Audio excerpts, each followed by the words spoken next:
रही है, लेकिन मैं सदन में बताना चाहूंगी कि हम भारतीय मुसलमान जिन्ना के आह्वान को ठुकराकर अपने इस प्यारे वतन की मिट्टी के साथ मजबूती से जुड़े रहे। हमने महात्मा गांधी, बाबा साहब डॉक्टर भीमराव अंबेडकर, रविंद्रनाथ टैगोर जी, सुभाष चंद्र बोस जी, मौलाना अबुल कलाम आजाद, अशफाक उल्लाह खां साहब के विचारों को अपनाया। हम भारतीय मुसलमान इंडियंस बाय चॉइस हैं, बाय चांस नहीं। वंदे मातरम के किन छंदों को राष्ट्रीय गीत के तौर पर अपनाया जाए, यह फैसला सर रविंद्रनाथ टैगोर और सुभाष चंद्र बोस जी जैसे नेताओं के परामर्श के बाद हुआ। क्या अब हम उन महान नायकों की समझ पर प्रश्न चिन्ह उठाएंगे? उन्हें देश को बांटने वाला और तुष्टीकरण करने वाला कहने का पाप करेंगे? उन महान हस्तियों ने वंदे मातरम के उन छंदों को अपनाया जिन्होंने देश के हर वर्ग, हर धर्म के मानने वालों को एक सूत्र में पिरोने का काम किया। और मैं एक घटना आप लोगों के सामने रखना चाहती हूँ। वर्ष 1998 में उत्तर प्रदेश सरकार के मंत्री रविंदर शुक्ला जी ने स्कूलों में राष्ट्रीय गीत को गाना अनिवार्य कर दिया था, लेकिन तब के तत्कालीन प्रधानमंत्री अटल बिहारी वाजपेयी जी ने, जो उस समय लखनऊ के दौरे पर थे, उत्तर प्रदेश सरकार के इस फैसले पर नाराजगी जताई और यूपी सरकार ने राष्ट्रगीत को अनिवार्य करने वाले मंत्री को बर्खास्त कर दिया था। अब मैं सत्ता पक्ष से सवाल करना चाहूंगी,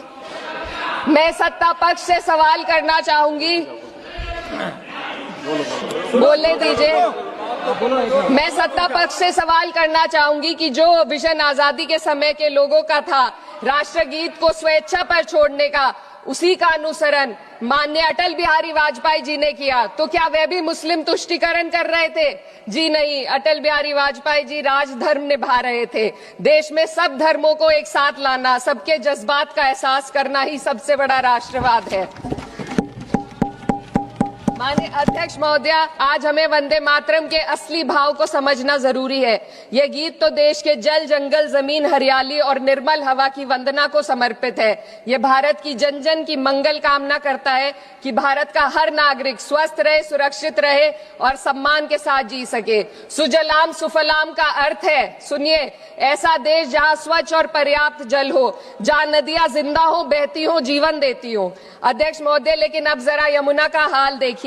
दिल्ली प्रदूषण नियंत्रण समिति की 2025 की रिपोर्ट बताती है कि यमुना के कई हिस्सों में बीओडी स्तर 127 mg पर लीटर है तक पहुंच चुका है, जबकि किसी जीवित नदी के लिए ये 3 mg पर लीटर से कम होना चाहिए। ये सिर्फ नदी का संकट नहीं है, ये किसान का संकट है। नमामि गंगे के नाम पर हजारों करोड़ रुपए खर्च हो गए, लेकिन सच्चाई ये है कि आज भी गंगा और यमुना के किनारे किसान मजबूरी में उसी जहरीली पानी से खेती कर रहा है। वही जहर अनाज में उतरता है और वही जहर किसान की जिंदगी को धीरे धीरे खत्म कर देता है। अध्यक्ष महोदय, जब पानी जहर हो जाएगा तो सुजलाम कैसे होगा? जब किसान बर्बाद होगा तो सुफलाम कैसे होगा? मलयज शीतलम, मलय का अर्थ है मलय पर्वत से बहने वाली ठंडी, सुगंधित, चंदन जैसी हवा जो जीवन देती है, बीमारी नहीं।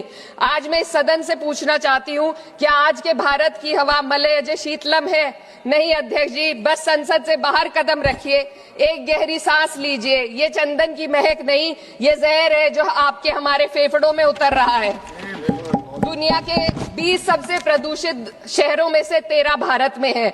दिल्ली की हवा में सांस लेना मानो रोज 20 सिगरेट पीने जैसा हो। भारत हर साल सर्दियों में जहरीली हवा के प्रकोप में घिर जाता है। AQI गंभीर स्तर पर आ जाता है। ठंडी हवा का सपना अब गैस चेंबर की हकीकत बन चुका है।